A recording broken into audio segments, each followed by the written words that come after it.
इस वक्त पूरे पाकिस्तान के अंदर एक ही नाम मशहूर है जिसको अनमोल उर्फ पिंकी कहते हैं। और आपने देखा है कि जिस तरह से वो एक मुनज़्ज़म अपना नेटवर्क जो है वो पूरे पाकिस्तान के अंदर चला रही थी। लाहौर के अंदर भी उसकी जो है कोकेन की प्रोडक्शन करना और फिर कराची के अंदर भी उसकी प्रोडक्शन करके सेल करना, और इवन के कानून नाफिज करने वाले इदारों को डायरेक्ट वो गालियाँ भी निकालती है। डायरेक्ट वो उनको कहती है कि चैलेंज देती है कि आओ अगर गिरफ्तार कर सकते हो तो गिरफ्तार कर लो। इसका मकसद यह है कि अब तो खबरें बहुत सारी हैं, हर रोज़ आपको कोई ना कोई खबर मिल रही है, लेकिन हमें इसके माजी में जाना बड़ा ज़रूरी है।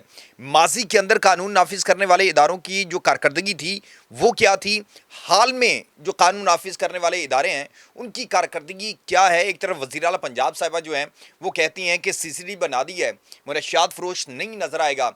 इवन के हमने मुतअद्दिद बार ये वीडियोस देखी कि किसी के नेफे में पिस्तौल जो है वो चला और किसी को हाफ फ्राई और फुल फ्राई किया, लेकिन उसके बावजूद ये पिंकी इतनी मजबूत थी, इतनी ताकतवर थी कि वो मुनज़्ज़म नेटवर्क जो है वो पाकिस्तान के अंदर चला रही थी। और इस हवाले से नई डेवलपमेंट हुई है, नई तफसीलात आई हैं, वो आप तक जब पहुंचाएंगे तो आप हैरान रह जाएंगे। और इस वक्त भी बड़े बड़े हाथ जो हैं वो पिंकी के पीछे हैं और वो कोशिश कर रहे हैं कि पिंकी बचेगी तो वो बचेंगे। और उस हवाले से जो तफसीलात आई हैं, डिटेल्स आई हैं, हमारे साथ senior crime reporter Atif Malik साहब मौजूद हैं, उनसे बात करते हैं।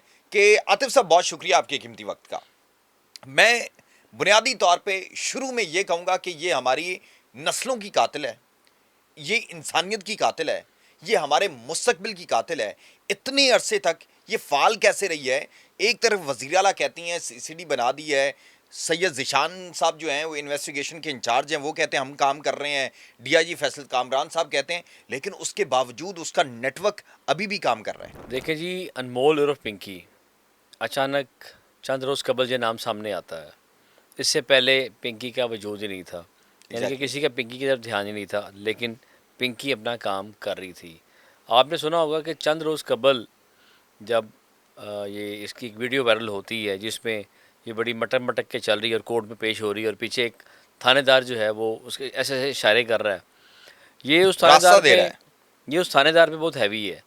लोग कहते हैं कि जी इसको हथकड़ी नहीं लगाई, इसके साथ खातून पुलिस ऑफिसर नहीं थी। बात तो ठीक है, ख़वातीन को कभी भी कोर्ट में हथकड़ी लगा के पेश नहीं किया गया, मैंने नहीं देखा आज तक। लाहौर में भी नहीं देखा, कराची का मुझे नहीं पता। ठीक हो ठीक गया, है। पहली बात। दूसरी बात, खातून मुलज़मा के साथ खातून पुलिस ऑफिसर का होना लाजमी है, जो कि नहीं है, जिसकी सबसे बड़ी वजह ये बताई जा रही है। जिस तरह पिंकी की एक आपने ऑडियो सुनी होगी, पकड़ सकते हो पकड़ लो, पिंकी इज़ डॉन, ठीक है, बाकी डॉन थी वो, है डॉन है वो वो। एग्जैक्टली है। देखें जी, डॉन कैसे होगी? 2-4 दिन से चैम गोइयाँ चल रही है कि पिंकी के पहला शौहर जो था वो वकील था, सेकंड शौहर पुलिस वाला। वो पुलिस वाला था, और एक बड़ा मुनज़्ज़म गैंग ओसीयू ऑर्गेनाइज क्राइम यूनिट जब लाहौर में मौजूद था, बना हुआ था, एक सेल था जिसको अब कन्वर्ट कर दिया गया है सीसीडी में। यही जो सेल था पहले सीआईए कहलाता था, सीआईए से ओसीयू, ओसीयू से सीसीडी। सीसीडी। एक गैंग पकड़ा जाता है, उस गैंग में इंकशाफात होते हैं कि इसके भाई शामिल थे या ये शामिल थे। सडनली इसके एक भाई रियाज़ बलोच का नाम सामने आता है कि रियाज़ बलोच पर एफआईआर दर्ज थी। जो उसकी एफआईआर का जो नंबर है वो मैं आपको बताता हूँ, 73/22 एफआईआर दर्ज हुई 9C की, थाना कोट लखपत में। ठीक है। और अब से कुछ देर तक सिर्फ रियाज ही चल रहा था, ऐसे ही है। ठीक है। अचानक हम एक नया नाम सामने लेके आते हैं, जिसमें पिंकी का जो भाई नासिर वो सामने आता है। ठीक है। नासिर वल्द मुराद बख्श।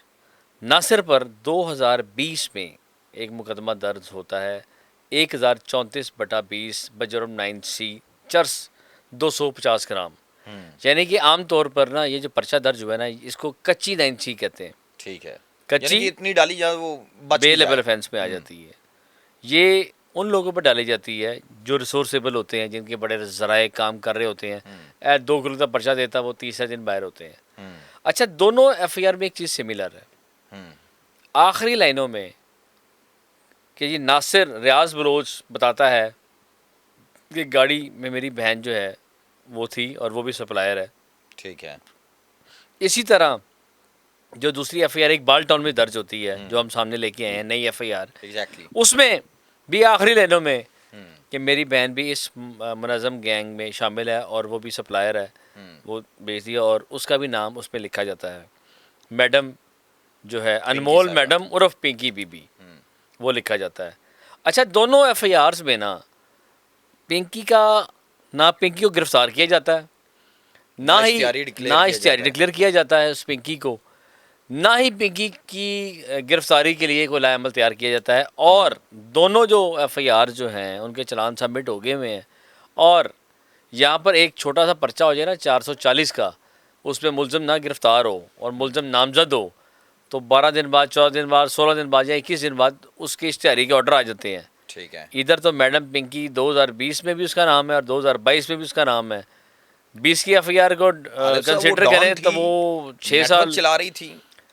सर, वो ऐसा मुनज़्ज़म गिरोह चला रही थी, उसने पुलिस वालों को अपने साथ मिक्सअप किया हुआ था। और लाहौर की जो सबसे बड़ी डिवीज़न है, जो कि अब सीसीडी में उसको इकबाल टाउन डिवीज़न कहा जाता है, सीसीडी इकबाल टाउन, उस तरह ओसीयू इकबाल टाउन।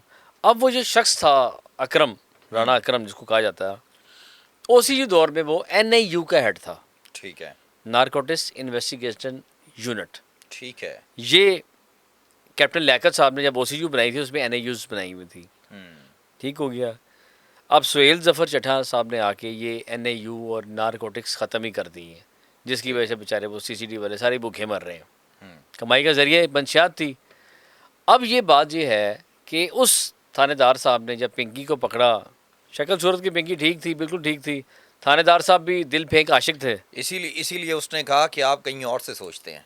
यस, ठीक है ना, वो दिल फेंक आशिक हैं। उन्होंने उससे किटपिट कर ली, अपने मामला तय कर लिए और पिंकी साहबा फारिग होगी। भारी रकम लेके पिंकी को फारिग किया गया। ये कितनी मजमूई माल जो पैसों का जिक्र किया जा रहा है बार बार कि वो इतना पैसा देकर छूट गई। सर कोई 7 करोड़ रुपये का जिक्र आ रहा है बाद में। मैं कहता हूँ चलो 7 करोड़ ना हो जाए, चलो 5 करोड़ लगा लो, 5 करोड़ छोड़ो, 2 करोड़ लगा लो, आधा कर दो, 2 करोड़ लगा लो, थोड़े पैसे तो नहीं है सर। ठीक है। अब आप ये देखें कि कच्ची 9C और पक्की 9C में कितना फ़र्क होता है।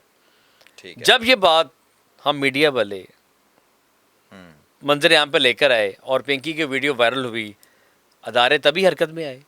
उससे पहले अदारे सोए हुए थे। मुझे ये बताए ना, कहा जाता है एक हसास अदारे ने पकड़ा पिंकी को और पिंकी कराची के एक मुकदमे में मुलव्वस थी, इसलिए उनके हैंड ओवर कर दिया गया। और भाई जो हमारे हसास अदारे हैं, नारकोटिक्स डिपार्टमेंट बना हुआ है, ANF का हमारा डिपार्टमेंट बना हुआ है, एग्जैक्टली उसके हवाले क्यों नहीं किया? उसके हवाले क्यों नहीं किया? क्यों नहीं किया? उसके अंदर भी काली भेड़े हैं। ANF का एक केस मैं आपको बताऊं, उसमें एक केस में मैंने इसको रिपोर्ट किया।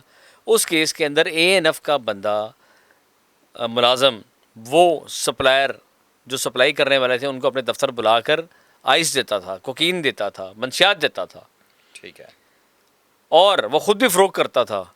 सडनली वो बंदा ANF का मुलाजम सदर के इलाके में, शुमाली छावनी थाना के इलाके में जाता है सप्लाई करने के लिए। वहाँ की जो शुमाली छावनी की जो पुलिस होती है वो उसको अरेस्ट करने की कोशिश करती है, मज़ामत होती है, फायर होता है, एक पुलिस मुलाजिम शहीद हो जाता है।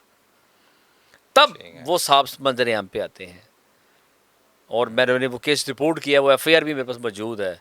ANF के बगैर आप लाहौर में मंशियात का काम नहीं कर सकते। ठीक है। इस टाइम भी लाहौर में एक साबिक पुलिस अफसर, उनकी बड़ी अच्छी ग्रिप है मंशियात के ऊपर, वो ANF के साथ काम कर रहे हैं। कुजा वो पुलिस से बरतरफ है, लेकिन दूसरी जानिब वो ANF की हेल्प आउट कर रहे हैं, ANF को वो सपोर्ट कर रहे हैं, असिस्ट कर रहे हैं ANF को। ANF उनकी सुपरविजन में कई मंशियात के बंदे ANF गिरफ्तार कर रही है। ठीक है। बात उसी तरफ आते हैं, पिंकी को क्यों नहीं छोड़ा गया? ये हमारे अदारों की नालायकी है, हमारे अदारों की नाहली है। अब देखें ना, DIG साहब इन्वेस्टिगेशन और DIG operations Lahore daily basis पे खुली कचहरियाँ लगाते हैं। एग्जैक्टली। ठीक है, खुली कचहरियाँ लगाते हैं, लेकिन लाहौर पुलिस फिर नहीं बाज आती। अब आज DIG ऑपरेशन लाहौर फैसल कामरान ने SHO शेरा कोट को मुअत्तल कर दिया। ठीक है। किस बात पे मुअत्तल किया कि एक खातून बार बार जा रही है SHO साहब के पास कि जनाब मेरे साथ जुल्म जाती हुई है और मुझे मारा गया है, मुझे मेरे बेटे ने मारा है, यानी कि बेटे ने मारा, माँ थाने जा रही है, FIR हो जानी चाहिए। और चलो आप पुलिस के बाद आखिरी अगर जहाँ पे खतून का इशू आता है 354 पुलिस को याद है कि 354 की अफेयर देनी है। अब मुझे नहीं पता कि एसएचओ साहब को 354 देने में क्या प्रॉब्लम थी, लेकिन उसमें डीआईजी ऑपरेशंस ने नोटिस लिया और ठीक उसको है। सस्पेंड कर दिया। यानी कि काली भेड़ें मौजूद हैं सर और मौजूद वो डरती नहीं है। पैसा कमा रही हैं।